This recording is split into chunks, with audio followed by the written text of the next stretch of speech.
আমেরিকার president Donald Trump বুধবার হুঁশিয়ারি দিয়ে বলেছেন, ইউরোপীয় সদস্যরা যদি ইরানের কাছাকাছি হরমুজ প্রণালীতে জাহাজ পাঠিয়ে পরিস্থিতি সামাল না দেয়, তাহলে তিনি আমেরিকাকে ন্যাটো থেকে বের করে নেওয়ার কথা বিবেচনা করবেন।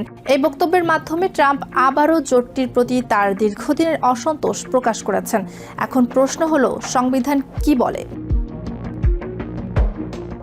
আমেরিকার সংবিধান অনুযায়ী প্রেসিডেন্ট চুক্তি করতে পারেন, তবে সেনেটের 2/3 সমর্থন প্রয়োজন। কিন্তু গুরুত্বপূর্ণ বিষয় হলো, চুক্তি থেকে বের হওয়ার বিষয়ে সংবিধান কিছুই বলে না। তাহলে ন্যাটো চুক্তি কি বলে? 1949 সালের ন্যাটো চুক্তির আর্টিকেল 13 অনুযায়ী কোনো সদস্য দেশ চাইলে জোট ছাড়তে পারে, তবে 1 বছরের নোটিশ দিতে হবে ওই দেশকে। তবে এখন পর্যন্ত কোনো দেশই ন্যাটো ছাড়েনি। আমেরিকার আইন কি বলে?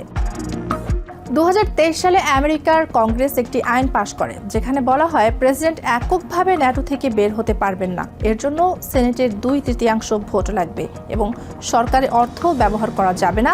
ন্যাটো ছাড়ার জন্য এই আইনটি যুক্ত করা হয় ন্যাশনাল ডিফেন্স অথরাইজেশন অ্যাক্ট বা NDAA। তাহলে ট্রাম্প কি একাই সিদ্ধান্ত নিতে পারবেন? প্রেসিডেন্ট ডোনাল্ড ট্রাম্প বহু বছর ধরেই ন্যাটোর কঠোর সমালোচক। 2020 সালে তার প্রথম মেয়াদে বিচার বিভাগের আইনি পরামর্শক মতামত দিয়েছিলেন। চুক্তি থেকে সরে যাওয়ার একচ্ছত্র ক্ষমতা কংগ্রেস নয়, বরং প্রেসিডেন্টের হাতে রয়েছে। 2026 সালের ফেব্রুয়ারিতে কংগ্রেশনাল রিসার্চ সার্ভিসের এক প্রতিবেদনে বলা হয়, বিষয়টি আদালতে গেলে নির্বাহী বিভাগ ওই মতামতকে উদ্ধৃত করে যুক্তি দিতে পারে যে ন্যাটো থেকে প্রত্যাহার ঠেকাতে করা NDAA সংশোধনী অসাংবিধানিক।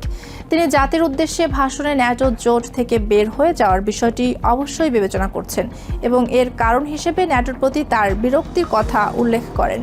ট্রাম্পের এই মন্তব্য আসে এমন সময় যখন তার ডিফেন্স সেক্রেটারি পিট হেগসেথ কয়েক ঘন্টা আগেই ন্যাটোর সম্মিলিত প্রতিরক্ষা নীতির প্রতি আমেরিকার প্রতিশ্রুতি পুনর্ব্যক্ত করতে অস্বীকৃতি জানান। বিশেষজ্ঞরা কি বলছেন?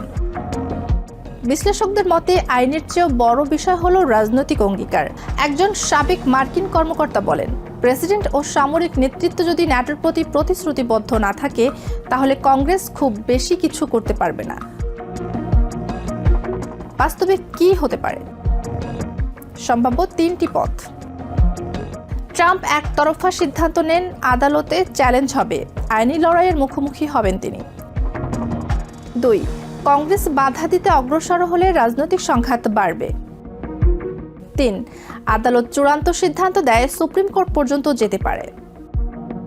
আন্তর্জাতিক আইনে রাষ্ট্রপ্রধান সাধারণত চুক্তি থেকে বের হওয়ার ক্ষমতা রাখেন, তবে শর্ত হলো চুক্তির নিয়ম মানতে হবে, নির্ধারিত প্রক্রিয়া অনুসরণ করতে হবে। কেন বিষয়টি গুরুত্বপূর্ণ? ন্যাটো হলো পশ্চিমা বিশ্বের নিরাপত্তার মূল ভিত্তি। যদি আমেরিকা বের হয়ে যায়, ইউরোপীয় নিরাপত্তা দুর্বল হতে পারে, রাশিয়া ও অন্যান্য শক্তির ভারসাম্য বদলে যেতে পারে, বৈশ্বিক জোট কাঠামোয় বড় পরিবর্তন আসতে পারে। নিউ ইয়র্ক থেকে সম্প্রচারিত TVN 24 টেলিভিশন বিশ্বজুড়ে বাঙালির কণ্ঠস্বর।